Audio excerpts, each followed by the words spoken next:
경제정책 대전환 움직임. 여당을 중심으로 경제정책에 대한 속도 조절론이 제기되고 있습니다. 최저임금 인상과 소득주도 성장 정책과 같이 기존의 경제정책을 밀어붙이던 것과는 사뭇 다른 모습인데요. 취재기자와 역시 자세히 짚어보도록 하겠습니다. 경제부 이한승 기자 나와 있습니다. 이 기자, 네. 당초 이르면 이번 주 민간택지 분양가 상한제가 적용될 것으로 예상이 됐는데 네. 이게 좀 늦춰질 것 같다고요? 네, 일단 여당 내에서 그런 기류가 좀 돌고 있는데요. 정부는 당초에 이 공공택지에 적용하던 분양가 상한제를 이 민간택지로 확대를 시켜서 이 집값을 잡겠다는 계획을 세웠습니다. 예. 안정됐던 이 서울 부동산 시장이 서울에 있는 강남권의 재건축 시장을 중심으로 꿈틀댔기 때문인데요. 그런데 김현미 국토교통부 장관이 이 분양가 상한제를 민간에도 적용할 수 있다라고 언급을 하자 재건축 대신에 신축 아파트 가격이 급등하는 현상이 발생을 했습니다. 분양가 상한제 도입으로 강남권의 재건축 시장 수익률이 기대보다 낮아질 수 있다 이런 예상이 돌면서 신축 아파트로 자금이 쏠린 영향으로 분석되고 있습니다. 예.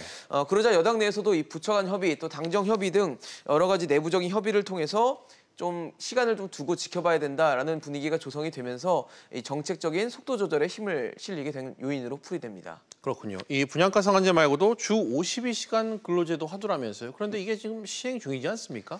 네, 지금 알고 계신 주 52시간제는 300인 이상 사업장에 적용이 되고 있고요.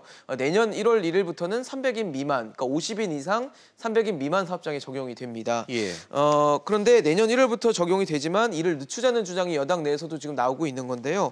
경제 상황이 좋지 않은 상황에서 이 근로시간 단축으로 어려움을 겪는 산업계의 상황을 고려하지 않을 수 없다는 분위기가 조성됐기 때문입니다. 네, 이 기자. 그럼 이 주 52시간제를 어떤 식으로 늦추자는 걸까요?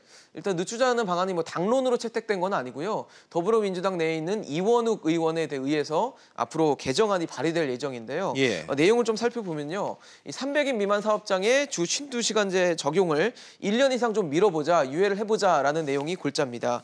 지금 보시는 것처럼 내년 이후에 시행되는 사업장에 이 종사자 구분이 조금 더 디테일하게 세분화돼 있고요. 또 시행 시기도 2020년, 그러니까 내년 1월 1일부터 시행되던 것들이 내후년부터 단계적으로 시행 시기가 구분되는 것도 특징입니다. 이미 지난해 7월에 300인 이상 사업장에 이 주 52시간제를 적용할 때 잡음이 심했던 경험이 있기 때문에 이런 부분들도 속도 조절에 힘을 보태고 있습니다. 하지만 정부는 이 주 52시간제 시행 유예에 대해서는 아직 검토하지 않고 있다라고 밝혔습니다. 네, 이렇게 정부의 주요 정책에 대한 속도 조절론이 나오는 배경 어떻게 지금 분석되고 있죠?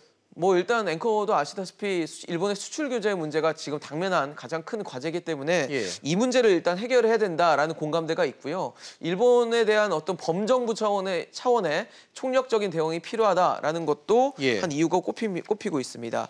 또 경제 정책을 두고 여야가 충돌을 해서 일본 문제는 일본 문제대로 해결하지 못하고 또 경제 상황대로 악화되는 상황을 막기보다는 일단 부처 간 또 당정 간 여야 간 협의를 통해서 부작용을 더 줄이는 게 낫다고 판단한 것으로 해석되고 있습니다. 네, 이 기자 잘 들었습니다.